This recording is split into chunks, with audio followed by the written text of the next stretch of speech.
This paper was presented at the JCT Traffic Signals Symposium 2023 in Nottingham, thanks to the support of AGD Systems, INRIX, Message Maker Displays, PTV Group, Simplify Systems, Smart Micro UK and TRL Software. I want to introduce Rory Sutherland and Pete Dyson. So Rory is the Vice Chair of Ogilvy UK, and he's the co-founder of their business science practice. And I think we're going to hear a lot about that today, which is really good. He's the author of Alchemy, The Surprising Power of Ideas That Don't Make Sense. And he's a spectator he's a columnist for The Spectator as well. And if you heard him, you will have heard him maybe on Radio 4. He speaks regularly on Radio 4. And as we heard a second ago, he's the author of a book which is available today on humanising transport. And Pete Dyson is a researcher at the University of Bath, and he's a former principal behavioural scientist at the Department of Transport. Oh my God, he knows, oh my God, someone else from the DFT. Thank you. And he's a senior consultant at Ogilvy UK as well. Again, he's a senior consultant at Ogilvy. They're both going to come up, they're both going to give you an hour or so of their thoughts. I'm sure it's going to be a real roller coaster ride, really interesting. At some point, I'm going to come back on stage and try and stop things a bit, and we're going to move into a Q&A session. So think about questions, think about what you want to do, think about observations, and let's have a really good, thought-provoking session. So I'd like to invite Rory and Pete to the stage.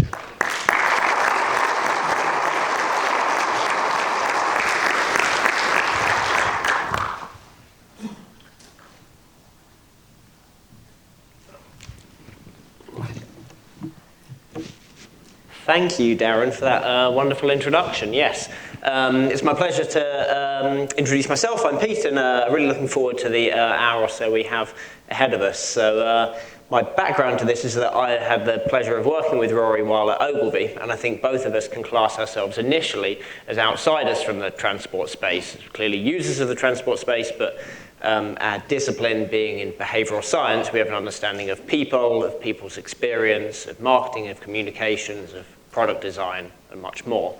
But only through the work of Transport for Humans have we ventured into specifically applying a way of looking at transport in what we think is quite a new way. Definitely builds on work that, if you've been in the transport space, you have seen the criticism, say, of the models that are about journey travel time savings, or the way in which things are highly quantifiable, and there's a literature that we like to build on, refresh, and Transport for Humans is really a book and a handbook that brings to life a lot of concepts and really brings them to life through new ideas.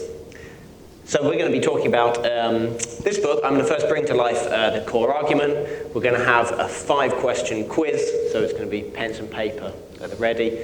And then I'm going to hand over to Rory, who's going to speak in detail about the many ways this can happen in the real world. So the main premise, I would say, is that we need to understand that we're all human. And fundamentally, people are not cargo, but for too long, the transport system has treated people as though they are cargo to be shipped from A to B. That's a low bar ambition, and we can do a lot better than that. And the trouble with treating people like cargo is that you deny them their agency, you forget about the way in which they can choose to travel and not to travel, and the many whims and desires and habits and emotions that they feel while traveling. So it's a dangerous mistake to make. Of course, people on cargo, we variously refer to people as customers, or as drivers, or as wheelchair users, or as cyclists. Often they go by very many names, but ultimately, even when we get down into these identities, they are all human. Now, being human means being built and being adapted in a world that isn't quite like our own.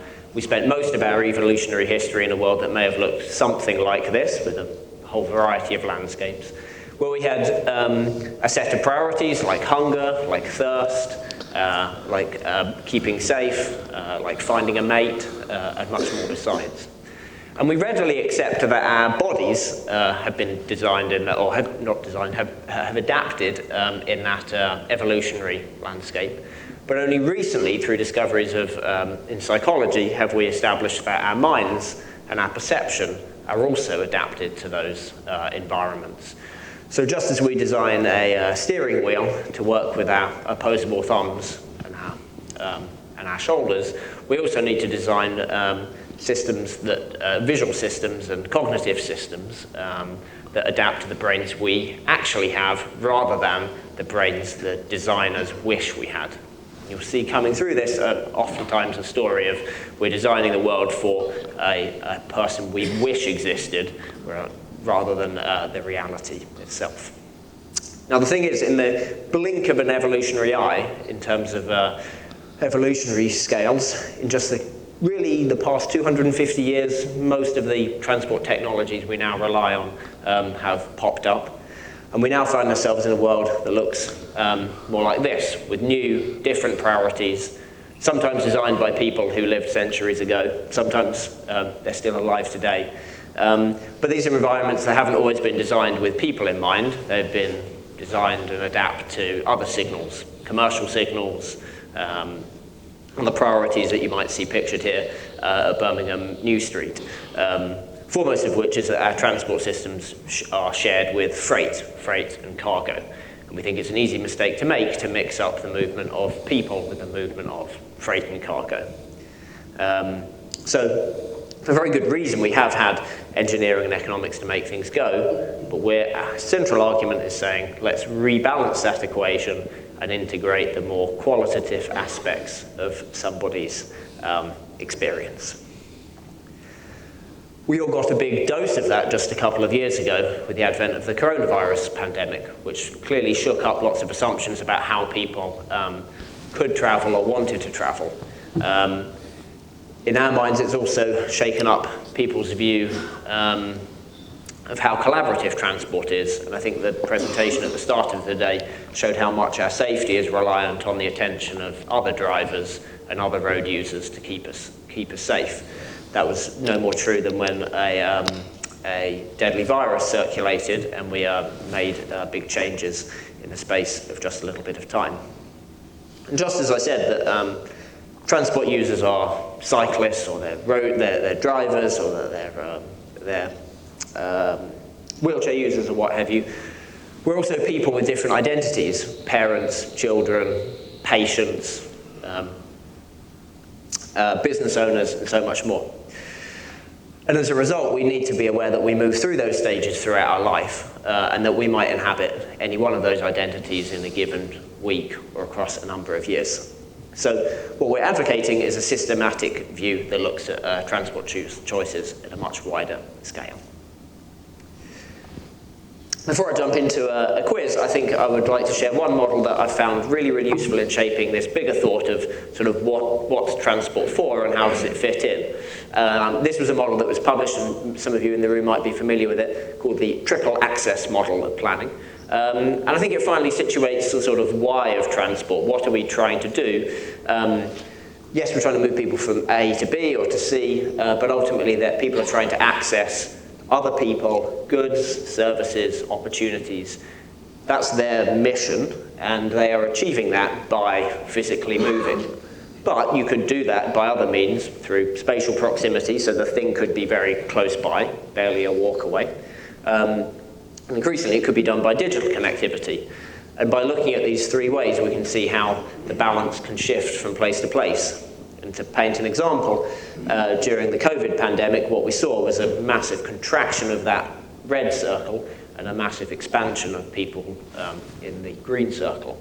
To a large extent, that's shifting back and forth and changing the way people travel. Okay, let's go in for a quick quiz. It's going to be a fast-thinking quiz, and those of you that have read or familiar with Daniel Kahneman's Thinking Fast and Slow might appreciate why it's a fast-thinking quiz, because that fast-thinking mode that we use is the one that we rely on the vast majority of time, for the vast majority of decisions, and certainly those that are automatic and quick decisions. So if you have a pen and paper, that's great. Really, the answers are very, very short, so don't worry. If you want to sketch down on phone, fine too. But really the fun of this is going to be going back into the answers, why we chose the answers we did, and I suspect not all of us will get 5 out of 5, but that's no bad thing. So, First question, which square is a lighter shade of grey? Is it the square marked A or the square marked B?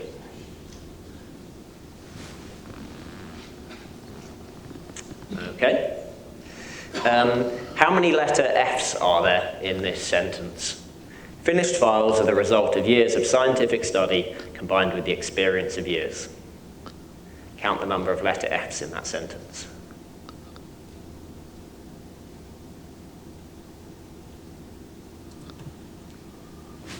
Okay. Imagine you're in London and you're at Liverpool Street Station.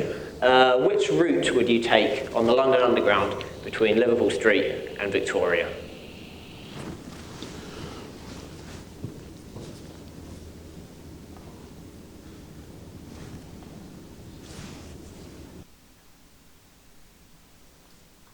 Question 4. So write down what you hear this person saying. And we'll skip to a little video.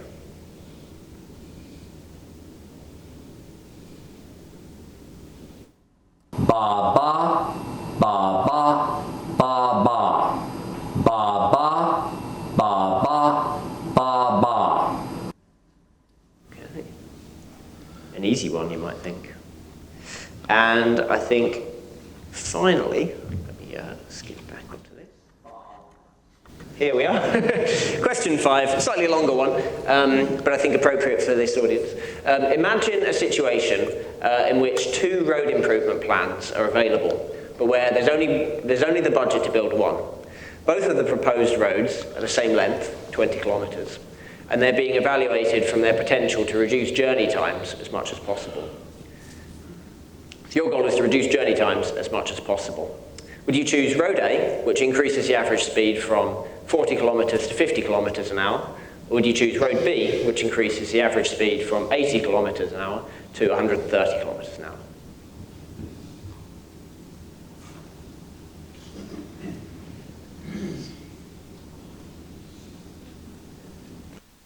Okay, quiz over, relax, all done.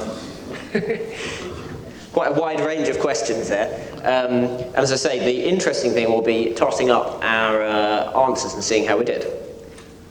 So, put a tick if you got square B. Square B was lighter than square A. Put a tick if you got 3 Fs. 3 if you put Central and Victoria Line. 4 if you put Bar. And 5 if you picked Road B.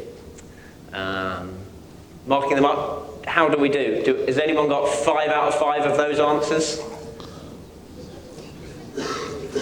Any 4 out of 5s? Got quite a lot of 4 out of 5s. 3 out of 5s? 2 out of 5s? 1 out of 5s? And finally, none of those answers on the screen. I think anyone's got none. Maybe we've got none. Gentlemen up there. None. Okay. Well, these are the fast-thinking answers. I'm not asserting, though, all these on screen are the right answers, but these are the answers that experimental studies would probably generally predict that you would make. This is what you would make. The majority of people would make given a short amount of time. But obviously you're doing 5 questions, so we wouldn't expect everyone to pick all the same. But let's go into them. Some of them are trick questions, or tricky questions, but let's go into it. This one, for instance, which square is a lighter shade of grey, square A or B? I'm really pretty sure loads of people put square B. I would still put square B. I've seen this hundreds of times, but the amazing thing is they are in fact exactly the same shade of grey.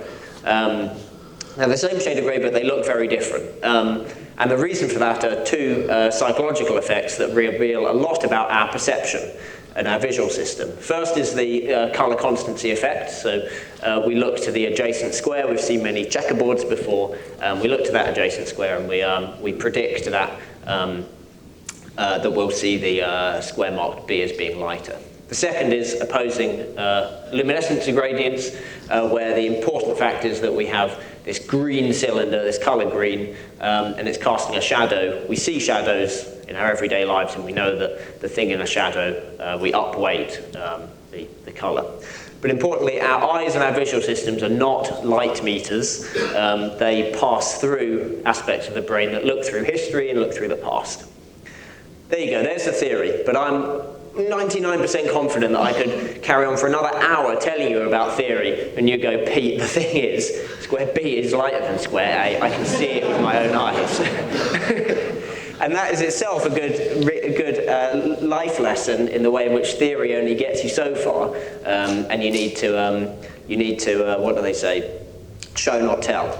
So as we start removing the context, you'll start seeing the way in which they probably start converging, and then I'm pretty sure this next slide lands it, that they are definitely the same shade of grey. Now, one of the reasons I present this visual illusion among the many, which I don't think are tricks or illusions or you know, the 1 in 1,000 aspect that might trick our brains, they actually show a fundamental aspect of our perception, is that unlike a lot of illusions, when this system returns, you don't then switch between seeing and unseeing it. So now the context will still overlay it. There's not any sort of squinting or mind-bending you can really do to just unsee it. And yet when we switch back, you can agree again that they're the same shade of grey. So without making big leaps, I think in road design and in signage and the way in which a designer might expect people are perceiving the world, we need to account for the way in which our brain and our perception is hacked. Not to be right in, say, a light meter sense, but to see what's most useful, and our brain finds this way of looking most useful to us. Second, the number of letter Fs in the sentence. Often people get 3 Fs because you see the F for finished, the F on scientific, and the F, where am I? I can't lean over. Where's the other one? There you go, on files. Finished files, of course. So easy ones, first letter, almost primes you to pick it. The F in scientific is a phonetically scientific, so the way we read is the way we also count, and that's why a lot of people miss the ofs. And how many people? By the small intake of breath, I should have asked, but quite a few people miss the ofs. You know who you are. And that's because of is phonetically is a V sound. As I say, that's how we read things. So it's so easy to skim over things. I think the capital letters don't help much because again, you see a shape of a word as well as other effects. You might have seen other illusions where people jumble up all the words with letters within a word, and yet you can still read the sentence, which is kind of magical. But again, it shows the way in which our perception works really, really fast. And while I didn't give you a lot of time, you might think that you probably agonized over reading that sentence more than most sentences you've probably read this week. You probably read it 2 or 3 times in the 10 seconds or so. This is a curveball, but a slightly different type of question about route planning. I suspect many people picked the Central line followed by the Victoria line.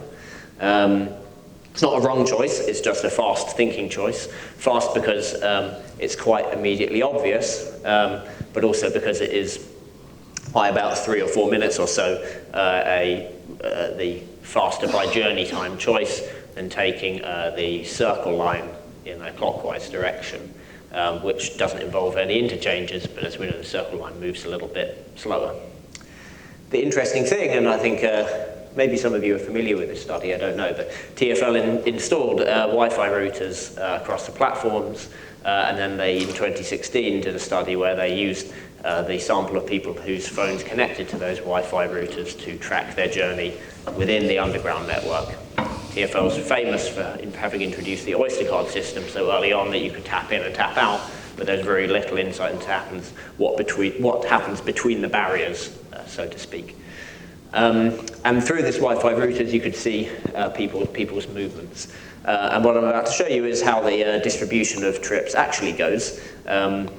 While a public transport or traffic engineer might assume people optimize for the shortest journey, we'll see that that is by no means the case universally.